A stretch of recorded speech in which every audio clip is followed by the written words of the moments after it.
Welcome back to the Arcopia Show. This will be episode number 6, and today's episode is for all the new preppers out there, and some of the old preppers, like people that have been doing this for quite some time. I think you'll probably get something out of this as well, so stick around. But over the past 2 years, the whole 2.5, 3 years now. The whole 2 weeks to flatten the curve dealio we did over the past couple years. There's a lot of new people that decided that they should be more personally responsible. So, AKA prepper, right? So being personally responsible that's what a prepper is. I call it being normal, but anyways, a lot of people, took the proverbial red pill or, finally got their brain kicked in and told them that they should do something to be more personally prepared.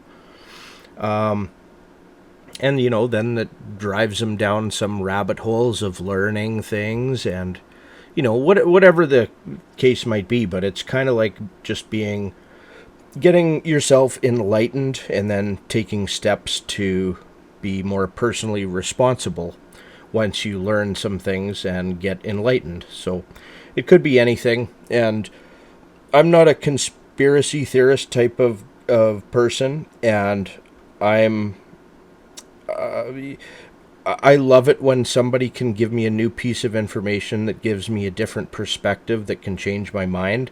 So I'm very much a realist, which is, I can truthfully say that about myself, but, new preppers, they might go down the conspiracy theorist thing and go down a bunch of rabbit holes, and either way, they're getting a different perspective and getting some information. And but anyways, this podcast could save you a whole lot of time. So again, I've had my mentality for a long, long time, and I've been doing this a long, long time. And I wish that somebody told me some of these things that I'm going to tell you. It would have saved me a whole lot of time and agony if, what I'm going to tell you sunk in with me back then. It could save you a lot of time and kind of kickstart your, yourself moving forward, so that you're not going to waste a bunch of time. So, I'll get right into it, I guess. So, let's call it getting it red pilled or something. So you're waking up out of the blue pill, fluoride stare matrix, and realizing something's wrong, realizing something's a lie. You're going down some rabbit holes. There are these steps that everyone takes when they get enlightened, I guess. So these steps there's 5 steps: denial, anger, bargaining, depression, and then acceptance. And if you're at any one of those stages, as you hear me talk about this, look forward to the acceptance stage, because there's light at the end of the tunnel. It can be a painful process when your eyes get opened to the real world in any aspect. But so the first would be denial. So you hear something from someone and no, that can't be true. No, I can't believe it. Some things, when it's almost like the older a person is, they can't adjust their viewpoint on things or can't take in information, because some of the information that an older person would take in, if they accepted that to be the truth, which it likely is, the truth is so painful that it would mean most of their life was a lie. So it can be really dangerous to enlighten people sometimes. They will reject it. So complete and utter denial. No, that can't be true. No, I don't believe anybody would do that. No, I don't believe somebody's trying to do me harm in any way, or No, I don't believe it. Life is great. What are you talking about? Type of thing. So denial. This stage was actually fairly fast for me, but the second stage is anger. So when you kind of accept that new information and look into it, and you holy cow, this is real, and jump down some more rabbit holes and find out some more little tidbits of information, and oh my goodness, you get angry, and I would also add scared. So when you accept that, you could get really mad at the world, at the people doing this. You could, depends what rabbit hole you go down, but the elites or the Illuminati or the government or whoever you're going to blame, or the big corporations are doing this to me or something, or whatever it is, but you're going to get angry at the world type of thing and scared. So you're probably going to start preparations in this stage, and you're going to go to the most extreme. You're probably going to start with getting something that goes pew pew and could protect you, the big force multiplier for your protection. And then, all the way down the preparedness thing, you might store some water, some food, make a bug out bag when you learn about preparedness or whatever, and kind of those typical prepper things, which is mostly short-term stuff and the extreme end of things. But the next stage after this is bargaining, and I equate this, at least for myself in a big way, it was getting political.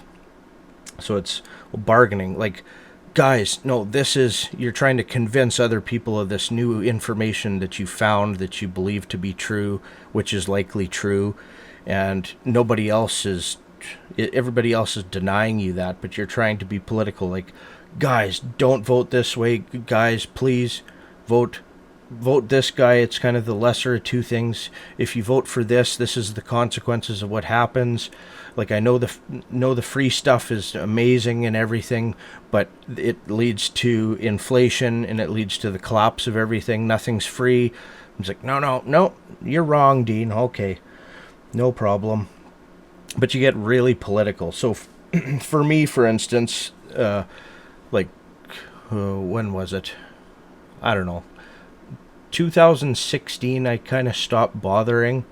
Like, I went to the next stage. All the while, I'm like in preparations. We got land and a homestead and a farm and everything, and I'm building away, and still in a semi-anxious state because you're still afraid, and like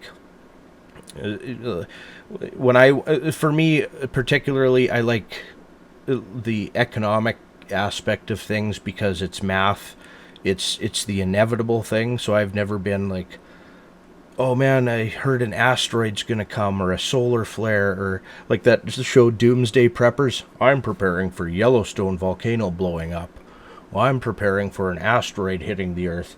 No, I'm not like that. Or a solar flare or something.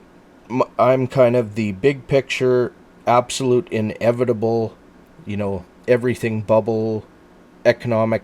The math in the economics doesn't, work, so it's going to revert back to reality at some point.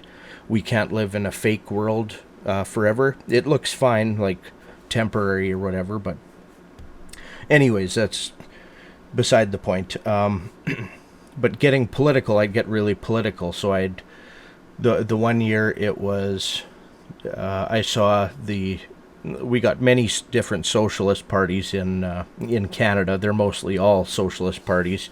Even the so-called right-wing ones are kind of, but the bad one, the head guy, there was a picture of him he posted, and it came across my Facebook or something, and it made me mad that he took a picture of himself, like voting for himself and putting the ballot in the ballot box at the voting station. I'm like, oh, okay, that's it. I gotta drop what I'm working on here. So wife and I go down to our voting station, we vote, and there wasn't too many people in there at the time, but it's I was very open about who I'm voting for and stuff. And another guy in there was there voting for like the lesser of the evils type of thing, like me, and chatting with him a bit. And then as I was going to put my vote in the ballot box, I gave my wife my phone. I said, "Oh, I'll take my picture putting it in." And the old lady working there's like, no cameras in here. And I said, "Well, I just saw the leader of the opposition party take a picture of him putting his own vote in the ballot box, so I'm going to too." And she's like, and I just did it and took a picture. And then that went on to some Facebook group or something, and they made a meme out of it and stuff. And I was very outspoken, like, guys, it's possible that if we just did this and this and this and stop doing the stupid things, like, we could all come out of it, type of thing. And no. But it was fun. Actually, that recently in Alberta, there was a manure spreader that was painted white with red lettering that they said was racist and stuff. So back when I bought that manure spreader from a farmer in, around my local community, I fixed it up. It needed a lot of work. And I always have white paint around the farm, so I pressure washed it up, fixed what needed to be fixed, kind of thing. And I forget if I put new tires on or whatever, and fixed the chain and welded up a few things, and then painted it white. And I had some red paint. So this is at the tail end of me getting political. Like, I accepted that it's over, but it's still funny and fun. So I just, with a little paintbrush and red paint, wrote "The Liberal" on it. And then, as I clean out the goat shit out of the barn, I'd put it in there. And it's always it just made me laugh, and a couple of my buddies laugh. Like, I called it the Liberal Campaign Wagon. And it was hilarious. I enjoyed that. So that was in 2016 or 2015. I painted that, and I enjoyed it and used it as a farm tool for a few years. And then I decided to sell it because I got this other thing or I wasn't using it. I just used a skid steer bucket or whatever. So I listed it for sale, and I made a hilarious ad on my local Kijiji for it. And it was so good about this Liberal Campaign Wagon manure spreader that my local radio station, the biggest guy in the province, he read it like 20 times. And I was famous without even knowing or without being famous, type of thing. And but I at this point, I'm not even political. It's just funny now when you get to the final stage of acceptance. It's kind of like there's nothing you can do. You just kind of laugh, and kind of like, I enjoy a good meme, and I enjoyed making that ad. It was just, and lots of people got a hoot out of it and whatever. And then sold it to somebody that took it to Alberta and put it in a few parades, and then this one picked up steam Canada-wide, even in the States. It was headlines. I saw my old manure spreader. They put Jagmeet Singh, the leader of the NDP, in the manure spreader, being pulled by Justin Trudeau. They're dressed up like the same. And it was like, I'd never do that. I was past the point. I did it for my own farm stuff. I wouldn't even, like, it was just a funny thing for me. That's the point I was at. But what they got out of that was, "Oh, that's racist. They're making fun of Sikhs or whatever, or whoever that Jagmeet Singh, the leader of the NDP party, is." And like, he's a Sikh, I guess. So, they're being racist towards Sikhs. It's like they had a guy like put a mask on like Justin Trudeau, and then they had a guy like with a turban. It looked exactly like Jagmeet Singh in the manure spreader, and it's a political joke. If you're in Canada, it's bloody hilarious. But the person that bought the manure spreader for me and everybody in the parade and the whole parade, it's like, they're getting called racist, and there's outrage, and they all submitted, and then they all apologized, like the parade float people. And this is why you don't bother being political. Like, don't go on a parade or a protest. Like, it's over, right? But it's hilarious. But the first thing when I saw people calling it racist, because it was like not racist at all, was, well, it's a good thing they didn't put Elizabeth May, the leader of the Green Party of Canada, in there, or else it would have been sexist too. and they would have submitted, and you would have had to apologize for it being sexist. Oh, it's funny. The only thing racist about that float was you had old Justin Trudeau blackface there. You can't make this stuff up.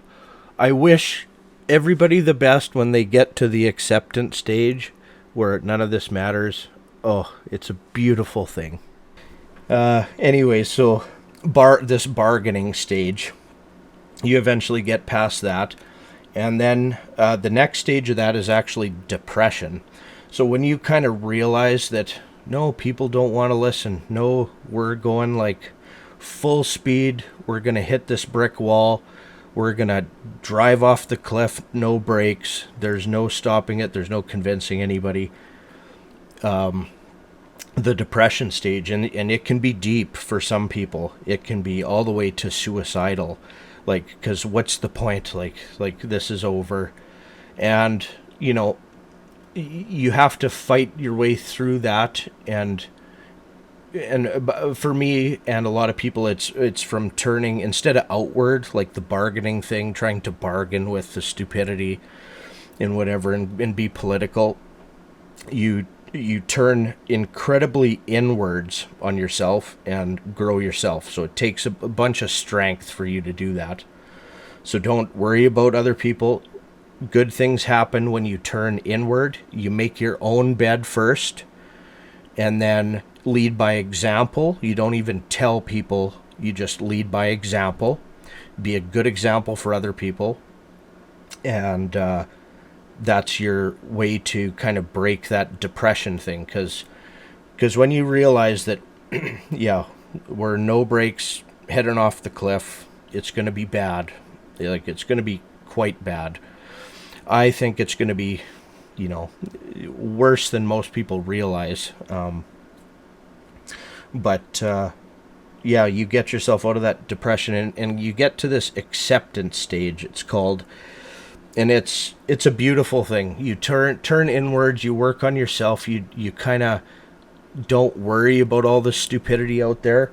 Like, for me, it's like I appreciate a good intellectual meme, like some meme that's got such deep meaning that lots of normies wouldn't even get. Like, I'd be laughing hysterically at this meme, but most people wouldn't even understand it. Like, I appreciate a good meme and a joke. It's just because it's a comedy. It's all, you turn it into a comedy, and then you're not anxious about it. It's kind of like, yep, head first off the cliff. Like, bye guys. Like, have fun. Like, you know, I tried my best and whatever, and but like, I guess I'm doing a podcast, so obviously for me, I still kind of care. But it's a weird thing. I was trying to figure out, why am I doing this? Why bother? Like, why bother share my greenhouse construction and things, and it's, I figured out, so it's not saving your country, it's not saving the majority of people, it's not saving humanity.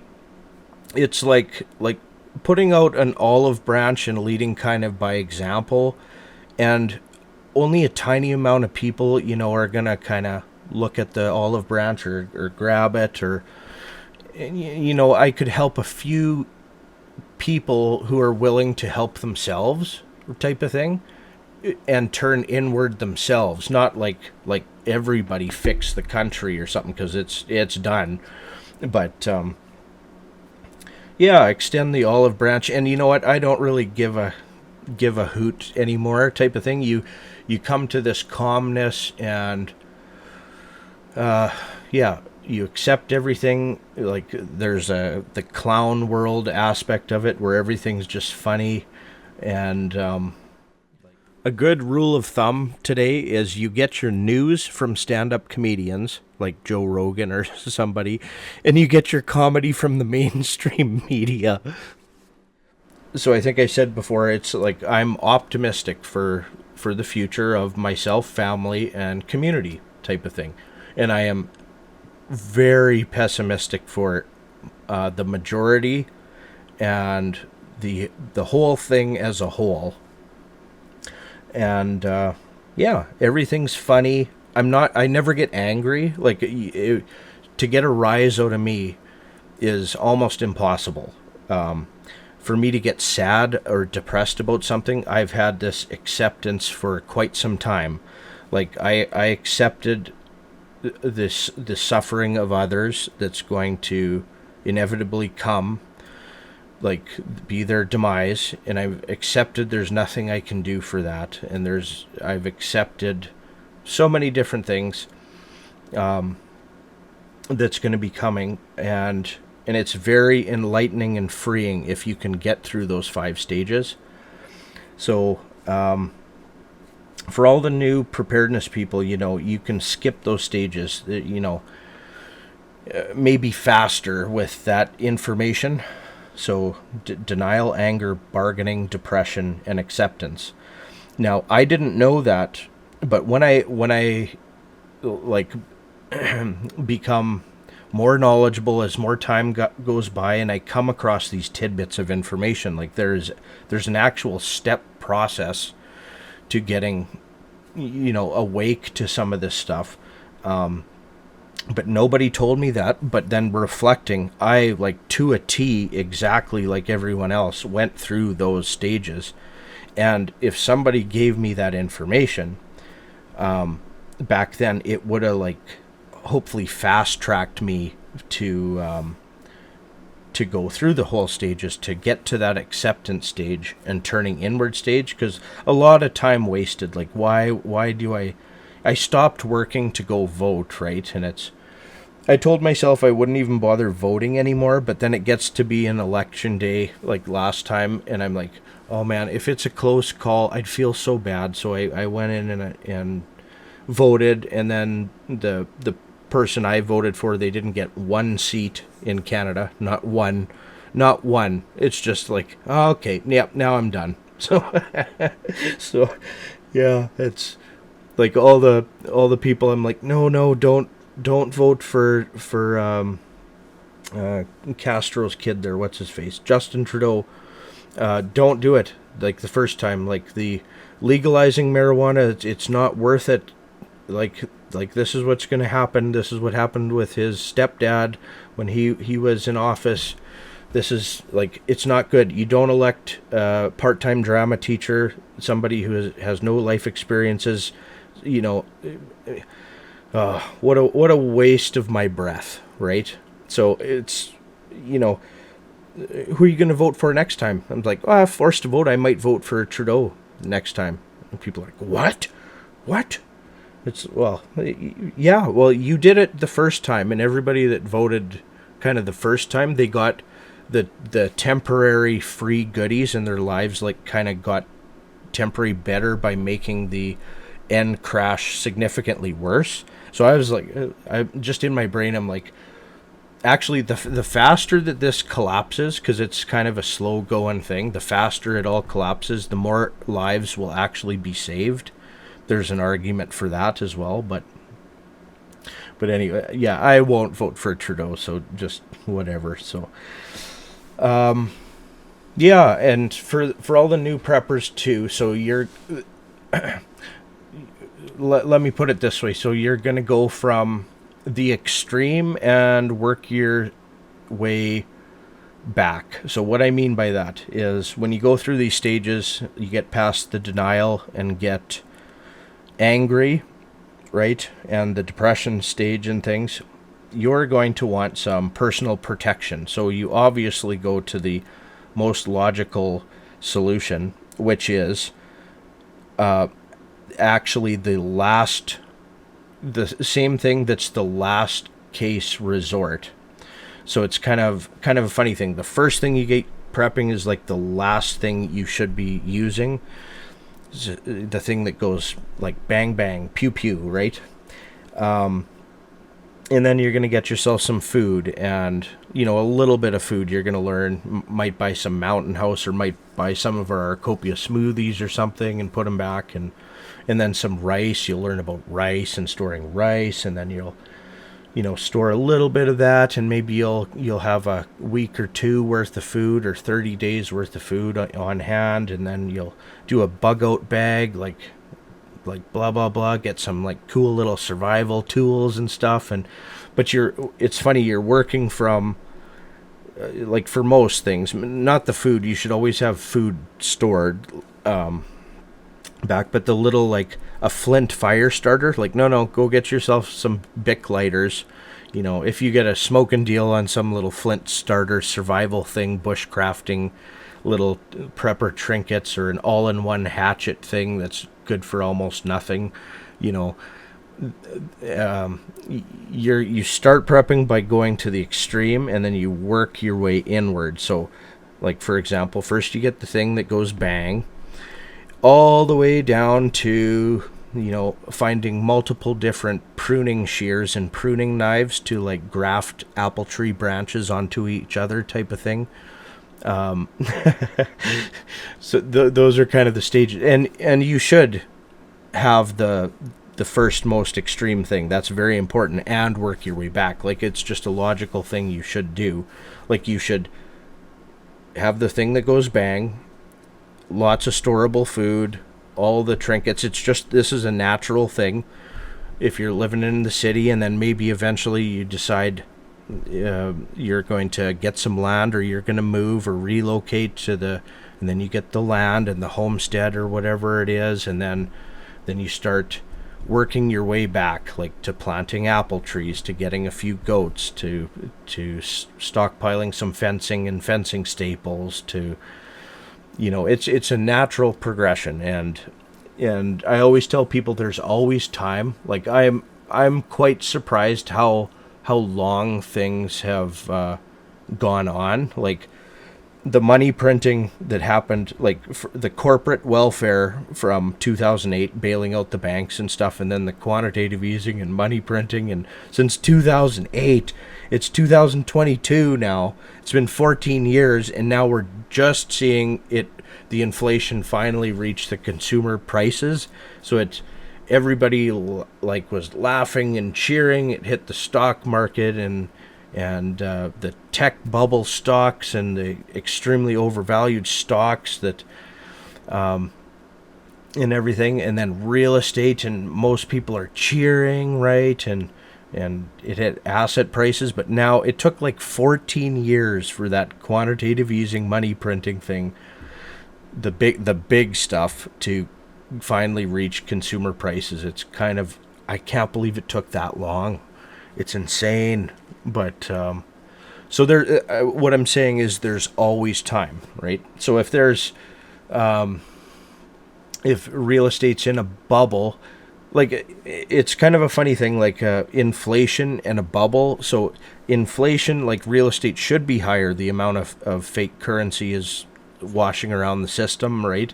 So real estate should be high, but I think it's so high that it's still with the inflation in bubble land.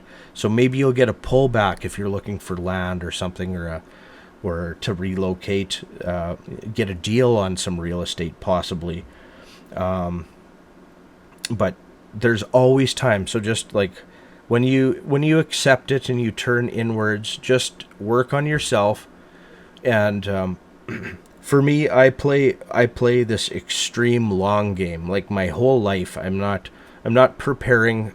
I don't even have a bug out bag. Okay, like, I have in the winter time, I'll always make sure that I have winter clothes and boots and shovel and toque and mitts and a bottle of water and things.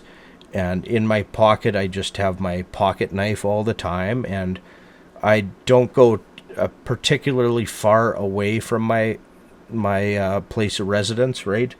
But I don't have a bug out bag. Like, that's like number one on the prepper thing, right? I'm playing this long game. I'm doing a multi-year build greenhouse project to better the rest of my life. Doesn't matter what happens, if it's just high inflation or it's complete chaos. this is just my life, right? And when you turn inwards, good things happen. Like, and when I turn inwards, and I hope I never come across as I'm preaching. If I'm doing these podcasts or videos, I don't want it to be like that. It's kind of like, hey, look, this is the greenhouse, and this is the design, and this is how it works. And hey, this is my mentality, and this is exactly what I'm doing. Or hey, here's a potato planter I built, and here's me planting potatoes for 5 minutes. Or here's this old tractor model I got, and here's the land I took to grassland, and this is what I'm doing because I think, it's easy to get hay to feed animals. And I hope I never come across as I'm a preacher, because that's terrible. That is a terrible trait. I decided to share kind of what I'm doing, and maybe it'll be beneficial to someone else. So whether it's just you're not alone out there, there's other people doing these things, or it's giving you some ideas. Maybe I fast-tracked or gave somebody, it tweaked something in their head that, oh, this greenhouse, like, we can actually grow food in Canada, and the middle of Canada, the worst place in the world for weather, we can actually grow like tropical fruits. It's actually doable, right? So here you go. Like, I'm showing you this, and then this podcast, if anybody getting something off of that, let me know. But for the new preppers, it's those 5 stages, and if you can not bother with some of them, or you might still have to go through it, but if you took that information to heart, it could fast track, so you're not having to hang out at the being political thing, or go out and vote, guys, or or you get really angry for a long period of time, or really depressed. Like, maybe that'll save a life, somebody having that information, right? Those 5 stages. So let's just leave it at that. So all the new personally responsible people that have gone down rabbit holes and somehow came across my stuff, welcome to the personally responsible community, aka preppers. Great to have you. For all the guys that have been went through those stages, just reflect on yourself going through those stages, because everybody has. It's just a natural thing. I remember that was a big eye-opener when I saw it. Somebody explain that, or I read it. That was a huge eye-opener, and I wish somebody told me that, because it would have saved me quite a bit of wasted time. But life is great. It's just accept it all. Everything bubble's gonna pop, like the fake money and the money printing and all the bull. It's coming to an end, and everybody's gonna hit that brick wall full speed. It's just gonna be splat or off that cliff and wee through the air. But you don't have to be on the train or the bus, right? You can kind of get yourself off the bus and kind of wave at the bus as it's going off the cliff, I guess. One of these years, or one of these days, I've been saving up. This is going to sound bad or cynical, and my I told you so moment. This isn't my I told you so moment. Nothing is my I told you so moment. I'm saving up for that I told you so moment. Because I did, right? I tried really hard back in the day, and I told you so, right? So, but keep on keeping on. There's time. Hopefully that saved you a bunch of time, though. So, there's time, but there's not a lot. There was time, lots of time 10 years ago, evidently, in hindsight, and there is less time today, but there's still time. So don't just be in denial and depression. Put one foot in front of the other, do a to-do list, prioritize your tasks, one thing at a time, and it's amazing how much you can accomplish. You just keep at it, be stubborn, and just move forward and see how far you can get, type of thing. But maybe that saved you a bunch of time so you can get ahead faster than even I did. So good luck. Thanks for tuning in. Take care.